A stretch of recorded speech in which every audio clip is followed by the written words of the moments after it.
Practice set 3.4 question number 4। देखिए क्या है आपके पास एक फिगर आप लोगों को दिया हुआ है, तो जिस तरीके से यहाँ पर है आपके पास, और क्या बोला गया है कि segment R S is a diameter of a circle. तो ये जो डायमीटर बनाया है इसका नाम क्या है, आर एस है, ठीक है। With centre O point T is in the exterior of a circle. Prove that angle RTS is an acute angle. Okay?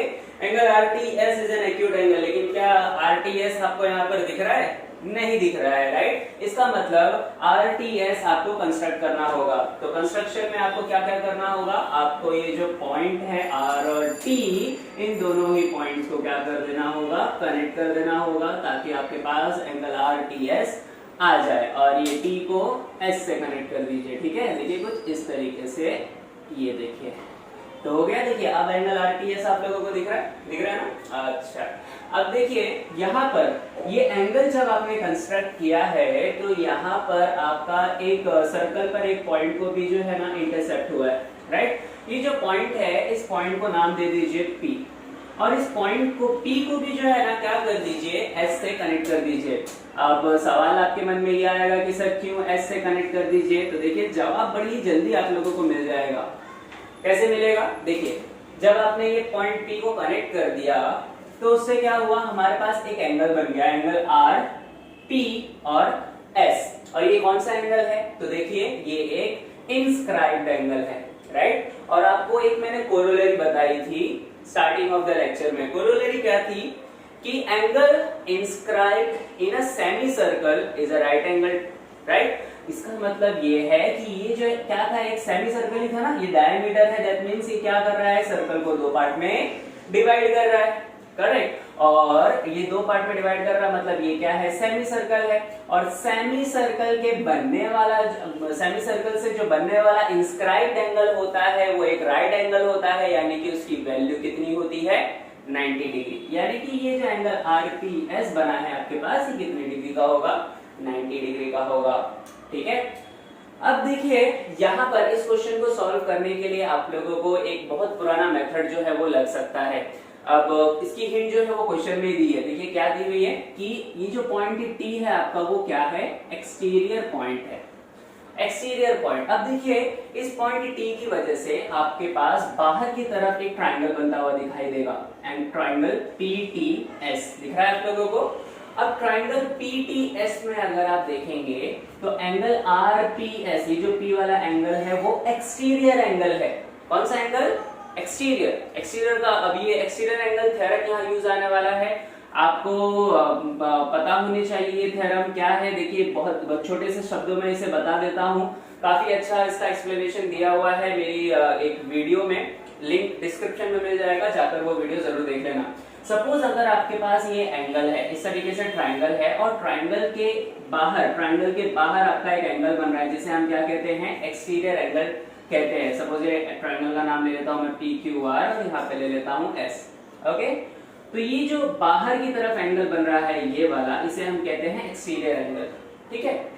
अब एक्सटीरियर एंगल की प्रॉपर्टी क्या होती है, तो ये जो एक्सटीरियर एंगल वाला जो थ्योरम है, इसे हम कहते हैं remote interior angle theorem, okay.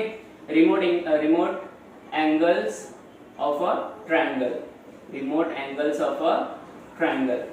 अब इसका मतलब क्या होता है, इसका मतलब ये होता है कि एक्सटीरियर जो एंगल होता है, यानी कि angle PRS is equals to the sum of remote interior angle। Remote interior angle मतलब कौन सा एंगल होते हैं, रिमोट इंटीरियर एंगल मतलब देखिए ये पॉइंट R से बाहर की तरफ एक्सटीरियर एंगल बना है, पॉइंट R को छोड़िए अंदर की ये जो दोनों बाकी एंगल्स बचे हैं, इन दोनों को हम कहते हैं रिमोट इंटीरियर एंगल। यानी कि angle PRS is equals to angle P plus angle Q। बात समझ में आई या नहीं आई? इसका मतलब आप ये कह सकते हैं कि एंगल ये जो PRS है, ये वाला एंगल, ये एंगल P से भी बड़ा होगा और एंगल Q से भी क्या होगा, ये बड़ा होगा। समझ में आया? तो यहाँ पर हम ये कह सकते हैं कि angle PRS is greater than angle P and angle PRS is greater than angle Q। ये बात समझिए आप लोगों को या नहीं? ये कौन कहता है? तो ये remote angles of a triangle theorem आप लोगों का कहता है। इसका एक्सप्लेनेशन आपको डिस्क्रिप्शन में जाइए, वहां लिंक मिल जाएगा। ठीक है, तो चलिए क्वेश्चन का एक्सप्लेनेशन तो आपके पास हो गया आधा, अब इसका पूरा पूरा जो सॉल्यूशन है वो भी देख लेते हैं। चलिए स्टार्ट करते हैं सॉल्यूशन हम यहाँ से।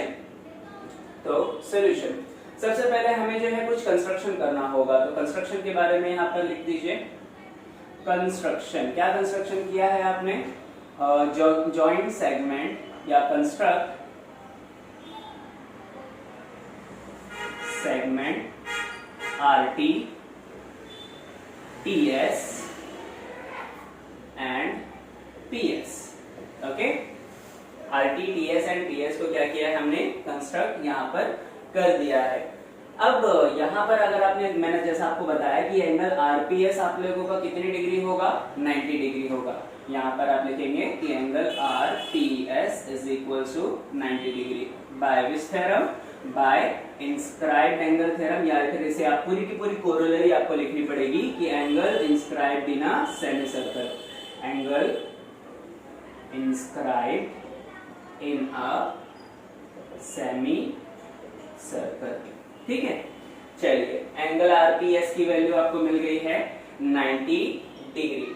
अब यहाँ पर अगर आप देखेंगे तो ये जो एंगल RPS है, एंगल PTS, ट्राइंगल PTS का क्या है? एक्सटीरियर एंगल है। दिख रहा है आप लोगों को? देखिए ये ट्राइंगल है PTS, और ये जो RP है आपका वो क्या है? एंगल RPS जो है वो क्या है? उसका एक्सटीरियर एंगल है। बात समझ में आ रही है?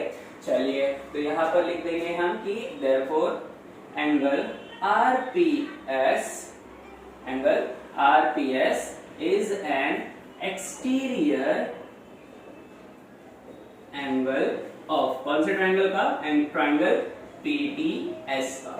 ठीक है, चलिए अब अगर एंगल RPS एक्सटीरियर एंगल है, यानी कि एंगल RPS की जो वैल्यू होगी वो इनके रिमोट इंटीरियर एंगल से ज्यादा होगी। रिमोट इंटीरियर एंगल कौन है इनके? तो देखो ये एक एंगल T और ये एक एंगल S। बात समझना, ये दोनों इसके इनके क्या होंगे? रिमोट इंटीरियर एंगल होंगे।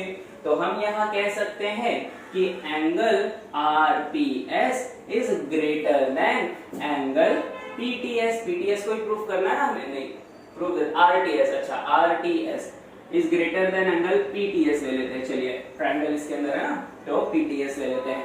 Angle RPS is greater than angle PTS, पक्की बात है कि नहीं?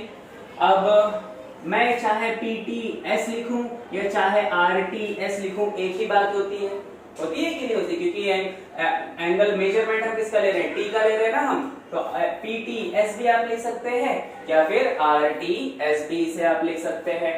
इसका मतलब क्या है? इसका मतलब ये है PTS की जगह पर बस मैं देखिए क्या करने जा रहा हूँ? RTS लिखने जा रहा हूँ। Therefore angle RPS is greater than angle RTS, है ना? इसका मतलब क्या है? इसका मतलब ये है कि angle RTS is less than angle RPS, दोनों एक ही बात है, बस मैंने स्विच कर दिया है यहाँ से वहां। क्यों किया सर आपने ऐसा स्विच? तो इसके लिए किया, देखिए ताकि आपको आसानी से समझ में आ जाए।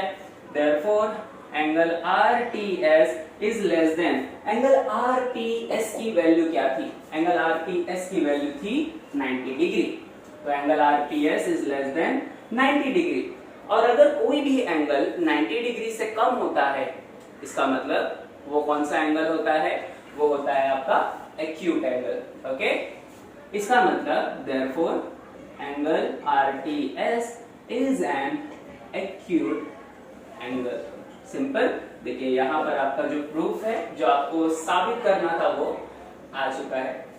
हाँ, यहाँ पर बस रीजन लिख दीजिए, रीजन मेंशन कीजिए by remote interior angles of a triangle, remote angles of a triangle. ठीक है, चलिए तो यहाँ पर आपका जो क्वेश्चन नंबर 4 था वो कंप्लीट होता है 3.4 का। अब बढ़ते हैं लास्ट क्वेश्चन की तरफ, क्वेश्चन नंबर 5।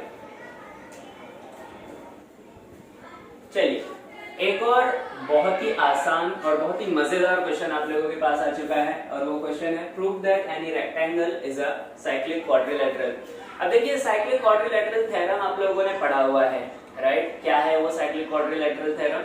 वो थ्योरम ये है कि the opposite angles of a cyclic quadrilateral are supplementary, right? इसका मतलब ये है कि अगर कोई क्वाड्रिलेटरल है जो कि साइक्लिक है तो उनके जो अपोजिट एंगल्स होंगे वो क्या होंगे? सप्लीमेंट्री होंगे।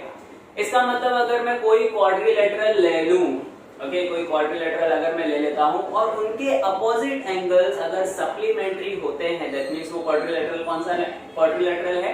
वो साइक्लिक क्वाड्रिलेटरल होगा। और इसे हम क्या कहेंगे? Converse of a cyclic quadrilateral theorem. तो देखिए बिल्कुल वही प्रॉपर्टी यूज करके आपको यहाँ पर आपका सॉल्यूशन बनाना है। क्या है क्वेश्चन? कि prove that any rectangle is a cyclic quadrilateral. हम करते हैं let P Q R S be a rectangle, okay? P Q R S be a rectangle। तो P Q R S कुछ इस तरीके से दिखेगा आपका, रेक्टेंगल होगा तो, है ना? P Q R S।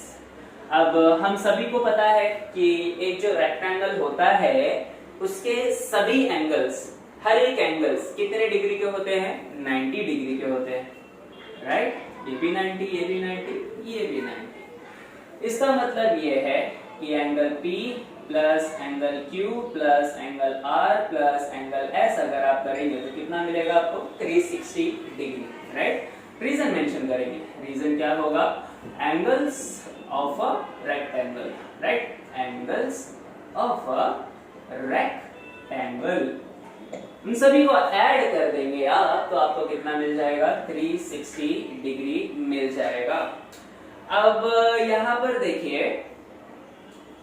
Opposite angles को लेते हैं। तो अगर मैंने P लिया है, एंगल P मैंने लिया है, तो मुझे कौन सा एंगल लेना होगा? Angle R। तो देखिए एंगल P और एंगल R की जो वैल्यू है मैं यहाँ पर नहीं रखूंगा, ओके? एंगल P और एंगल R की वैल्यू नहीं रखूंगा, बाकी Q और S की जो है वैल्यू हम रख देंगे। कितने डिग्री होगी? एंगल Q की भी वैल्यू 90 डिग्री होगी, एंगल S की भी वैल्यू 90 डिग्री होगी। तो देखिए एंगल P बच गया और यहाँ क्या बच गया? एंगल S बच गया।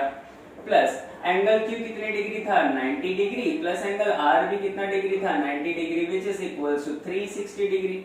90 प्लस 90 कितना हो गया? 90 प्लस 90 180 हो गया। Therefore angle P plus angle S is equals to 360 degree. 180 plus में है, वहां जाके क्या हो जाएगा? Minus 360 minus 180 degree. अब 360 minus 180 degree is equals to कितना होता है? तो angle P plus angle S is equals to 180 degree होता है कि नहीं? इसका मतलब इनके भी अपोजिट एंगल्स क्या है? सप्लीमेंट्री है। अब अगर इसके अपोजिट एंगल सप्लीमेंट्री हैं, दैट मींस ये कौन सा क्वाड्रिलेटरल है आपका? साइक्लिक है। पक्की बात है। Therefore, rectangle PQRS is an cyclic quadrilateral. Cyclic quadrilateral.